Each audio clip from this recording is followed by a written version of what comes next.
ron sa tagay ko yung chance nga ako siya ipaila-ila sa inyo ha. Kay for sure, dili tanan ang nakaila sa iya. So, gamay lang. So, ako siya ipaila-ila sa inyo ha. So, he was born on April 26, 1991. So, edad sa akong magsusulti is only 33 years old. So, ang iyang name sa iyang parents, mga si Mrs. Arlene and Mr. Rufino Wallace.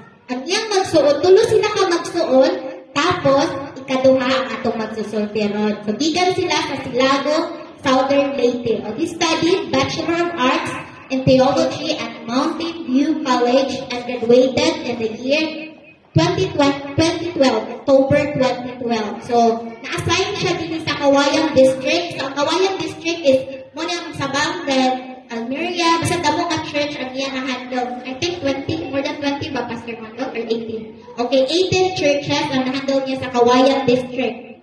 Since 2019, March 2019. Gamin niya siya kay Ma'am Bina Perez Wallace. So, nasi Ma'am Bina, last May 2022, uwa ko na sa'yo, May 2022, bago lang sila. So, ako ni hatag ang chance sa paghatag sa mensahe karon kay Pastor Aaron Reed Gallagonza Wallace.